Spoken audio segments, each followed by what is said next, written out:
సత్యమును బయలుదేరజేయము, అవి నాకు త్రోవ చూపును.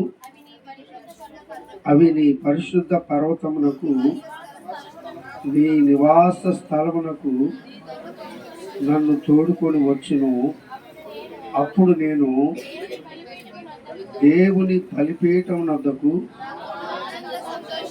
నాకు ఆనంద సంతోషములు కలుగజేయి దేవుని యొద్దకు చేరెదను.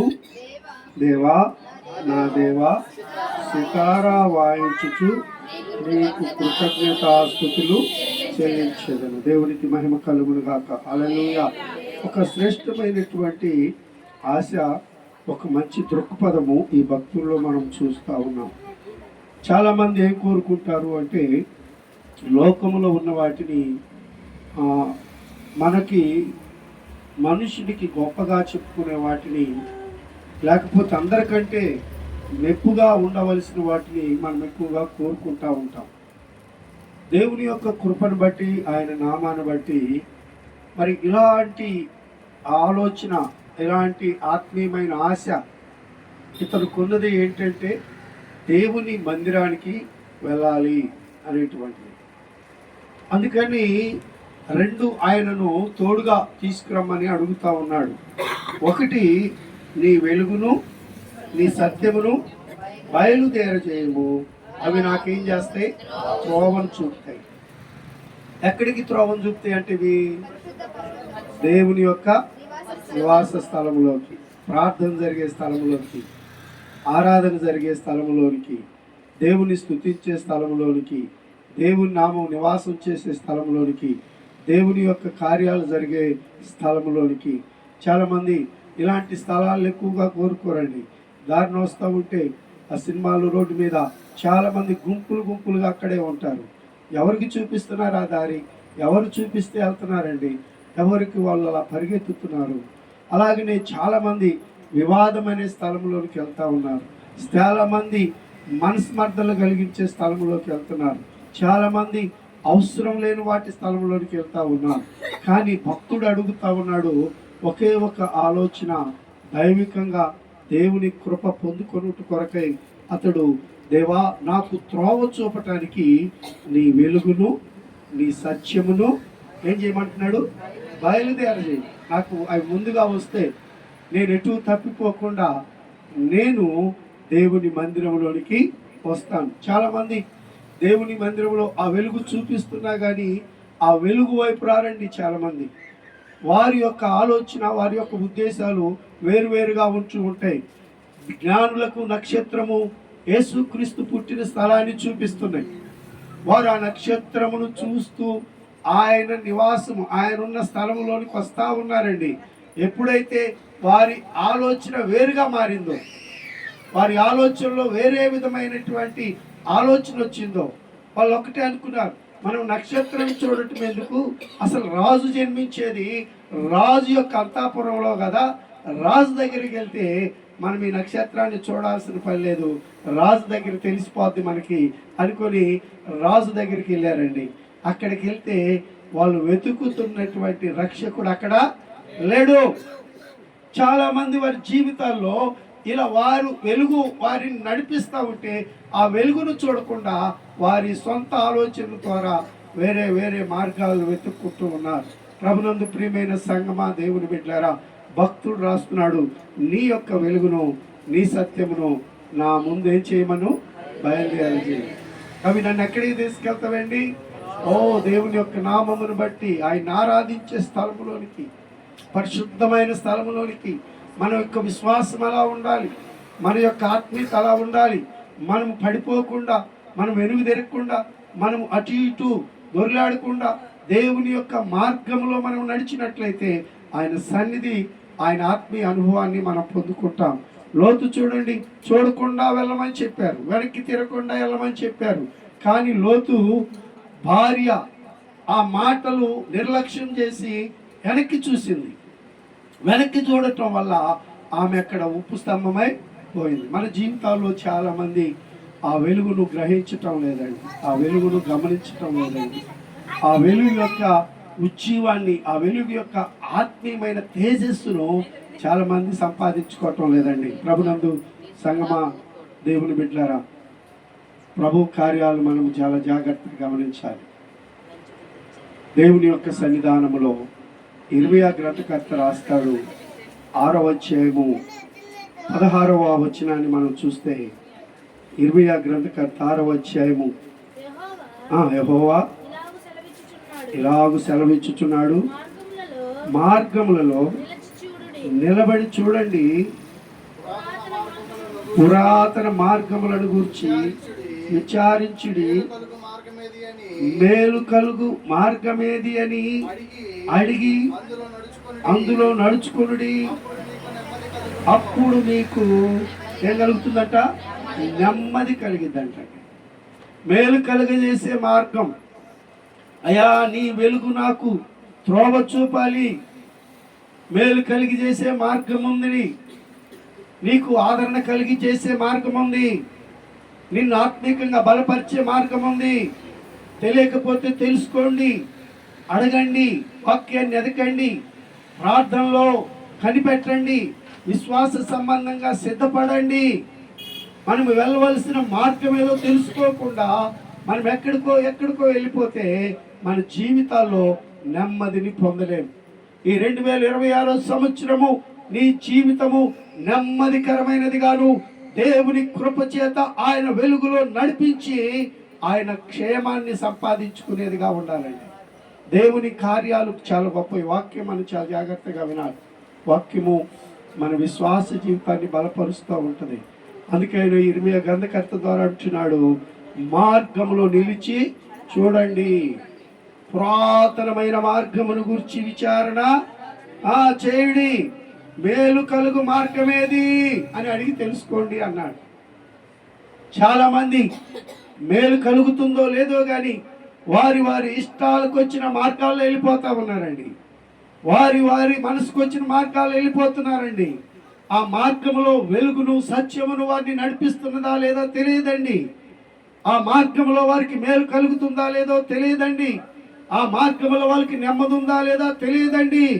కనుకనే భక్తుడు అంటున్నాడు, అలాంటి మార్గాలు నేను నడవకుండా, అలాంటి మార్గాల వైపు నా పాదాలు అడుగులు పడకుండా, దేవా నీ యొక్క వెలుగును, నీ సత్యమును నన్ను ఏం చేయమంటున్నాడు? నడిపించమంటున్నాడు. ప్రభువైన యేసుక్రీస్తు చెప్పాడు, నేనే మార్గమును సత్యమును జీవమునై ఉన్నాను. ఆ వెలుగులో నడిచినటువంటి వాడు ఆ యొక్క జీవాన్ని సంపాదించుకుంటాడు. ఆ సత్యములో నిలబడినటువంటి వాడు ఆ జీవాన్ని సంపాదించుకుంటాడు. అక్కడ అతనికి నెమ్మది కలుగుతుంది, అక్కడ అతనికి మేలు కలుగుతుంది. ప్రభునందు సంగమా, ఇంకా మళ్ళీ కొన్ని విషయాలు అంటున్నాడు ఆయన 4వ వచనంలో, అప్పుడు నేను దేవుని బలిపీఠం వద్దకు నాకు ఆనంద సంతోషములు కలుగచేయు దేవుని వద్దకు చేరతాను.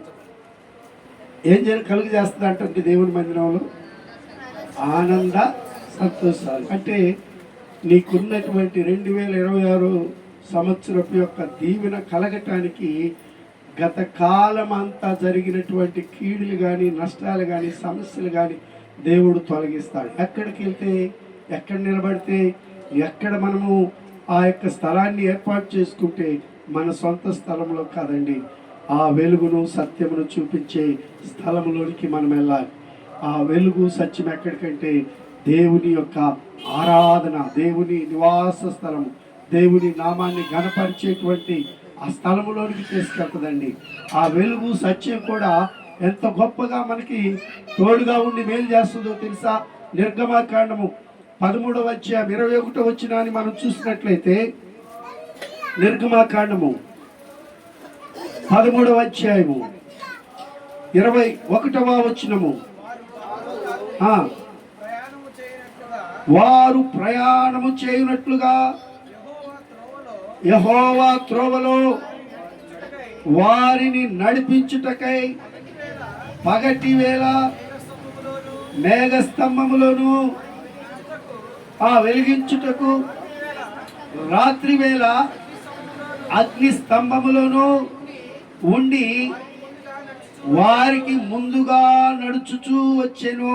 Praise the Lord. Hallelujah, hallelujah. వారు మార్గంలో వెళ్తుంటే వారి యొక్క మార్గంలో దేవుడు వారికి వాగ్దానం చేసిన, దేవుడు వారికి ఆశీర్వాదకరంగా దయచేసిన ఆ వాగ్దానంలోనికి వారు ఆ సంతోషాన్ని, ఆ మేలును, ఆ నెమ్మది పొందుకునే స్థలంలోనికి నడిపించబడటానికి దేవుడే వారికి వెలుగై ఉండి ఏం చేస్తున్నాడంట? నడిపిస్తూ ఉన్నాడు. మనం ఎవరెవరినో నడిపించడానికి సపోర్ట్ చేసుకుంటూ ఉంటాం. మన జీవితాల్లో నష్టపోయే అనుభవాలు కూడా చూసి ఉంటాం. కానీ ప్రభు అయిన యేసు క్రీస్తు, మన రక్షకుడైన యేసు, మనము నిజంగా ఆయనను ఆలోచన చేసి ఆయనను మనకు వెలుగుగా మన ముందు నిలబడి నడిపించగలిగిన దేవుని యందు మనం విశ్వాసం కలిగి ఉంటే ఆయనట పగలు ఎలా ఉంటాడంట? మేఘస్తంభం లాగా. చాలా జాగ్రత్తగా, అంటే ఎండ దెబ్బ కానీ వేడిమి దెబ్బ కానీ ఏ విధమైనటువంటి హానికరమైనటువంటిది మనకి కలగకుండా దేవుడు మేఘస్తంభంగా ఉంచాడు, రాత్రి అగ్నిస్తంభముగా ఉంచాడు. చల్లటి వేళ, చలి వేళ, వాతావరణపు యొక్క అనుకూలత లేని బలహీనతల నుండి విడుదల కలుగ చేయటానికి ప్రభువు మనకి మేఘస్తంభముగా ఉంచాడు. ఇశ్రాయేలు ప్రజలను నడిపించిన దేవుడు, వారికి తోడై ఉన్న దేవుడు, వారికి వెలుగై ఉన్న దేవుడు. వారు మార్గం తప్పిపోకుండా, వారు ఏ విధమైన హానిలో పడకుండా, వారికి ఏ విధమైన శత్రు భయం వచ్చినా కానీ అటువంటి ఆ ఒడిదుడుకులు ఏమీ లేకుండా ప్రతిదీ దేవుడు వారికి తోడుగా ఉండి ఆ వారిని కానాను చేరే వరకు నడిపించాడండి. ఈ దినమున, ఈ సంవత్సరమున మనకిచ్చిన దేవుడు ఈ సంవత్సరమే కాదు, మన బ్రతుకు దినాల వరకు, ప్రభు రాకడ వరకు దేవుడు మనకు ముందు వెలుగుగా ఉండి, ఎవరండి? దేవుడు నీకు ముందు వెలుగుగా ఉండి దేవుడు సంతోషముతో నిన్ను నడిపించునుగాక. ఆశీర్వాదకరమైన మేలుతో దేవుడు నింపునుగాక. సమాధానకరమైన నెమ్మదితో దేవుడు నిన్ను బలపరచునుగాక. ఇవన్నీ ఎక్కడ జరుగుతాయంటే మనము ఆయన వెలుగులో నుండి ఎక్కడికి రావాలి? దేవుని మందిరంలోనికి రావాలి. మందిరంలోనికి రాకుండా మనము మన మార్గాల్లో వెళ్తే రావండి. వారు ఆ నక్షత్రాన్ని చూసి పక్కకి వెళ్ళటం వల్ల 2 సంవత్సరాల్లో పిల్లలందరూ చంపబడ్డారండి. ఒక్క చిన్న సమస్య, ఆ వెలుగును చూసి కరెక్ట్గా ఆ వెలుగు వెళ్ళే మార్గంలో నుండి ఆయన ఆరాధించే స్థలంలోకి వస్తే అది దీవెన. అలా రాకుండా నువ్వు పక్కకి వెళ్ళావా, అది చాలా సమస్యలకు కారణమవుతుందండి.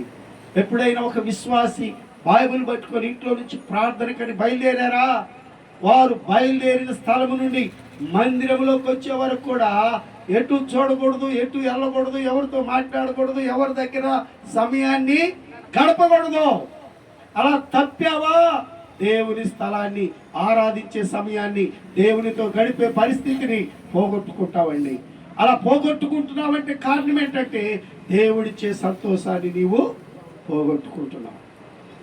ప్రభు కొరకు నీవు బయలుదేరావంటే ప్రభు సన్నిధికి వచ్చే వరకు ఎవరితో నీకు సంబంధం లేదు.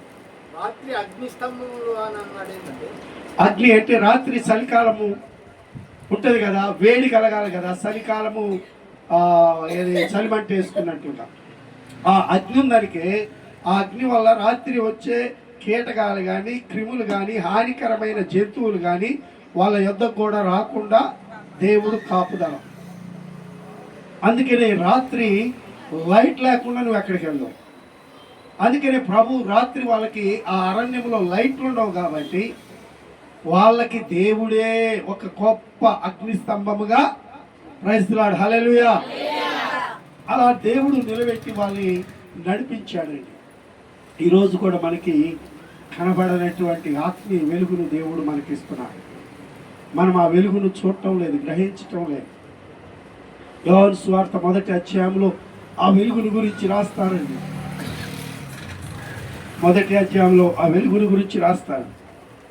ఆ వెలుగు మన సృష్టికర్త అయిన దేవుడు, ఆ వెలుగు వాక్యమైన దేవుడు, ఆ వెలుగు శరీరధారిగా మన మధ్య సంచరించుటకోయి వచ్చినటువంటి దేవుడైన ఆది యందు వాక్యముండెను, వాక్యము దేవుని యొద్ద, వాక్యమే దేవుడై ఉండెను.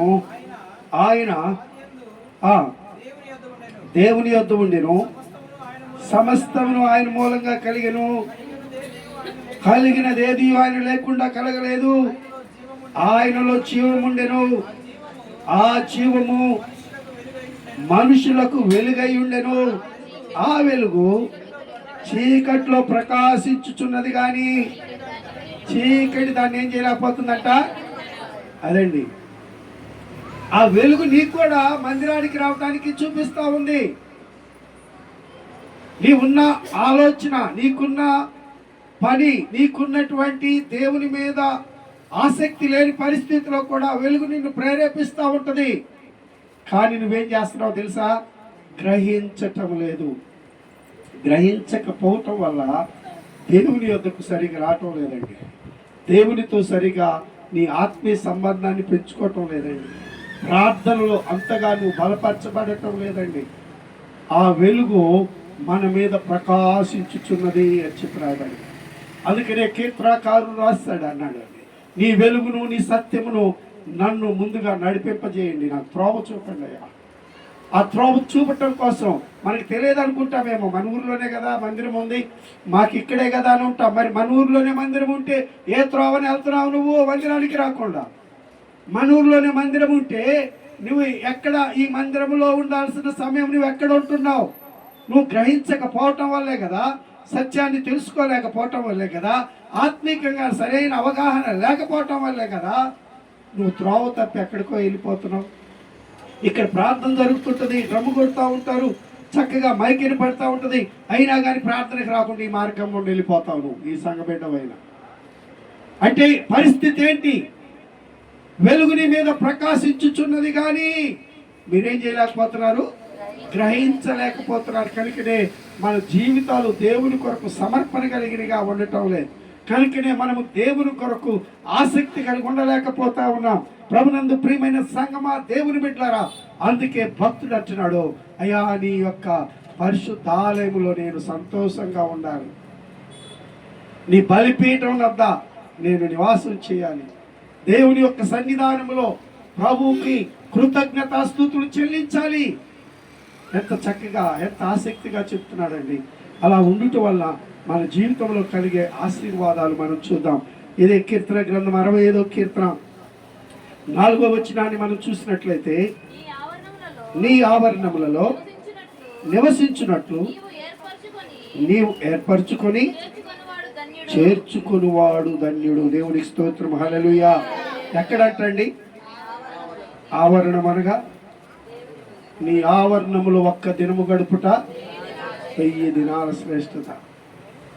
మరి మనం ఒక్కరోజు రావటానికే మనకి అంత మనసు, ఆసక్తి, ఇంట్రెస్ట్ ఇవన్నీ చాలా తక్కువ అవుతూ ఉన్నాయి. మనం కీర్తనాకారుడంటే నీ మందిరములో ఒక్క దినము గడుపుట, నీ ఆవరణములో ఒక్క దినము గడుపుట 1000 దినాల శ్రేష్టత. అందుకనే ప్రభు కూడా ఇక్కడ చెప్తూ ఉన్నాడు 4వ వచనంలో, నీ ఆవరణంలో నివసించినట్లు నీవు ఏర్పరచుకొని చేర్చుకొని వాడు ధన్యుడు. ఎవరిని ఏర్పాటు చేసుకుంటున్నాడు, ఎవరిని చేర్చుకుంటున్నాడంటే నిజంగా ఆయన వెలుగును గ్రహించి, ఆ వెలుగును గుర్తెరిగి, నేను దేవుని చేత రక్షించబడ బిడ్డను, నేను క్రీస్తు రక్తంలో కడగబడిన బిడ్డను, నేను బాప్తిస్మం పొంది నేను పాత జీవితాన్ని తీసేసి క్రీస్తు కొరకు సమర్పణ కలిగిన బిడ్డ, నేను దేవుడు నన్ను ఏర్పాటు చేసుకున్నాడు. కాబట్టి ఆయన ఎక్కడికి తీసుకెళ్తున్నాడండి? ఆయన మందిరావరణంలోనికి తీసుకెళ్తున్నాడు. అలాంటి వాడు ధన్యుడు. నిన్ను ఏర్పాటు చేసుకున్నా, నువ్వు రక్షించబడ్డా, రక్తంలో కడగబడ్డా, నువ్వు మాత్రం గ్రహించటంలా, నువ్వు మాత్రం అవగాహన చేసుకోవటంలా. కనుకనే దేవుని మందిరంలో దొరికే ఆ నెమ్మదిని, ఆ యొక్క సమాధానాన్ని, ఆ సంతోషాన్ని పోగొట్టుకుంటున్నావండి. కానీ భక్తుడు దేవుని యొక్క కృపను బట్టి అతని జీవితంలో దేవుడు అతనికి ఇచ్చిన ఆ శ్రేష్టమైన దాన్ని మన ముందు ఉంచుతున్నాడు. మనము పోగొట్టుకోకూడదని, మనము పొందుకోవాలని, మనము సంతోషంగా ఉండాలని, మనము దీవెనకరంగా ఉండాలని ఆయన తెలియజేస్తుంటున్నాడు. నీ ఆవరణంలో నివసించినట్లు నీవు ఏర్పరచుకొని చేర్చుకుని వాడు ధన్యుడు. ధన్యుడు. ఈ ధన్యత గొప్ప దీవెనదండి. ధన్యుడు అంటే దరిద్రత పోయినవాడు, ధన్యుడు అంటే దేవుని చేత ఆశీర్వదించబడిన వాడు, ధన్యుడు అంటే దేవుని యొక్క కృపలో వర్ధిల్లబడేటువంటి వాడు. ప్రభునందు ప్రియమైన దేవుని బిడ్డలారా, ధన్యుడు అంటున్నాడు మరలా, నీ పరిశుద్ధ ఆలయము చేత, నీ మందిరములోని మేలు చేత ఏం పరచబడుతున్నారట? తృప్తి. బా, ఎంత గొప్ప మాట అండి. ఎక్కడ దొరకదండి తృప్తి. తృప్తి అంటే వినేవాళ్ళు వేరే అర్థం చేసుకుంటారు. తృప్తి అంటే నీ కుటుంబం వరకు నీవు ఏ విధమైన సమస్యలు లేకుండా, ఏ విధమైనటువంటి ఆటంకాలు లేకుండా, ఏ విధమైనటువంటి లోకానుసారమైనవి లేకుండా, నీకు కలిగిన దానిలో దేవుడు తక్కువ చేయకుండా, దేవుడు ఆయన మందిరములో నీకు మేలు చేస్తూ సంతృప్తిగా చాలు, సంతోషము అనేటువంటి రీతిగా నీవు, నీ పిల్లలు, నీ కుటుంబము దేవుని చేత సంతృప్తి పరచబడుదురు. దేవుని యొక్క కృపలో దేవుని మందిరములు అంత గొప్ప దీవెన ఉందండి. అందుకని ప్రభు అయిన యేసుక్రీస్తు శరీరధారిగా ఉన్నప్పుడు, ఆయన దగ్గరికి వేల సంఖ్యలో జనాలు వచ్చినప్పుడు ఆయన అంటున్నాడు, వీళ్ళని ఆకలితో పంపటం మంచిది కాదు, వీరికి ఏదైనా మనము ఆహారాన్ని సిద్ధపరుద్దామంటే శిష్యులు అంటున్నారు, ఇన్ని వేల మంది ఉన్నారు, వీళ్ళందరికీ ఎక్కడ తీసుకొస్తాం? కొట్లలో అడిగినా, హోటళ్ళల్లో అడిగినా దొరకదు, ఇప్పుడు తెచ్చి వండటానికి కూడా కుదరదు. కానీ ప్రభు అంటున్నాడు, మీరు ప్రయత్నం చేయండి.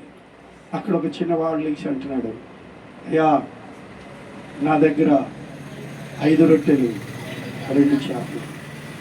శిష్యులు అర్థం చేసుకోవటం లేదు, శిష్యులు అవగాహన చేసుకోవటం లేదు. కానీ ప్రభు అవి చాలు తీసుకురండి అంటున్నాడు. వాటిని తీసుకొచ్చిన తర్వాత ప్రభు వారికి ప్రార్థన చేసి వాటిని సమృద్ధిగా పెంచాడండి. వాటిని ఒక్కరికి తక్కువ కాకుండా సమృద్ధిగా పంచిపెట్టి అందరట సంతృప్తిగా తిన్నారు. దేవుని స్తోత్రం. హల్లెలూయా. ఎలా తిన్నారు? సంతృప్తిగా తిన్నారు. అక్కడ ఉన్నదండి 5 రొట్టెలు 2 చేపలు. అక్కడ ఉన్న జనం ఎంత? 5,000 మంది ఇంచుమించు.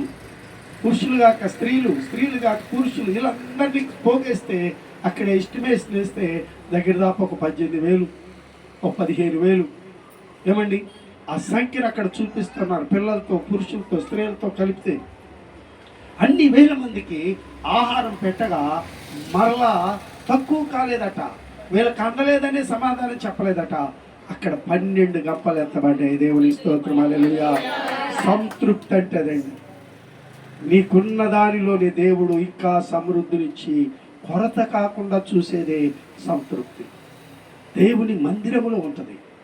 2026 సంవత్సరంలో నీవు ఈ సంతృప్తిని పొందాలని ఆశపడుతున్నావా?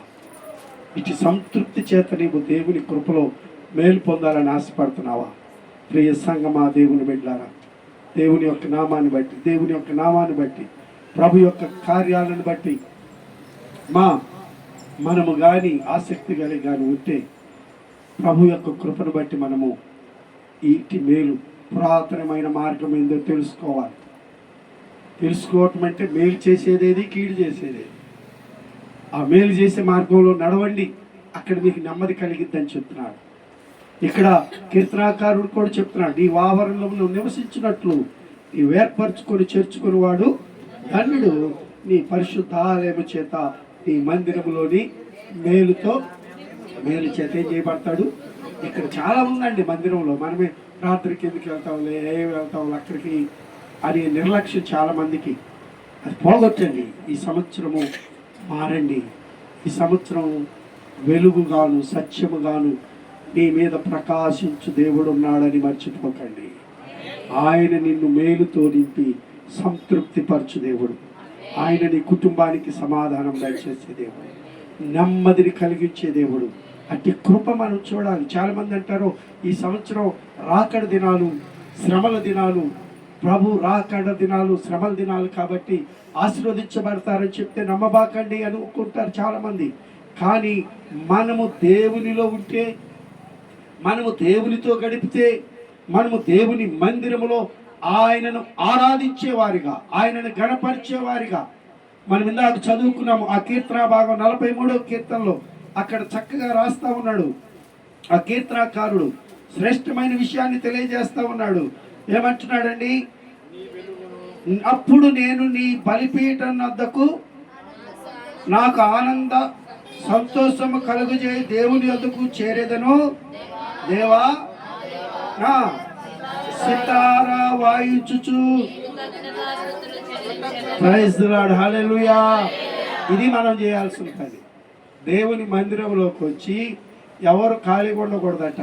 చప్పట్లు కొట్టాలి, కంజర్లందరికీ ఉన్నాయి, కంజర్లు కొట్టాలి, దేవుని స్తుతిస్తూ ఆరాధించాలంట. ఆరాధించాలి. ఇది ఒక్కడి పాస్టర్ గారి పనే కాదు, యవనస్తుల పనే కాదు, ఇక్కడికి వచ్చిన ప్రతి ఒక్క విశ్వాసికి సంబంధించింది. ఈ మందిరంలోనికి వచ్చి దేవుణ్ణి ఆరాధన జరిగే స్థలంలోకి వచ్చిన ప్రతి వ్యక్తికి జరిగినటువంటిది. దేవుని మందిరంలోకి వస్తే మనం మౌనంగా ఉండకూడదట. ఏం చేయాలంట? నీ పరిశుద్ధ పర్వతమునకు, నీ నివాస స్థలమునకు నన్ను తోడుకొని వచ్చును. అప్పుడు నేను నీ బలిపీఠం వద్దకు ఆనంద సంతోషం కలుగజే దేవుని వద్దకు చేరుదును. దేవా నా దేవా, నేను తీసుకొని సితారా తీసుకొని వాయించుచు నీకు కృతజ్ఞతాస్థుతులు చెల్లిస్తాను. ఎంత గొప్ప విషయం అండి. ఆ వెలుగు, ఆ సత్యము మనల్ని ఎక్కడికి? దేవుని పరిశుద్ధ స్థలములోనికి తీసుకొస్తున్నాయి.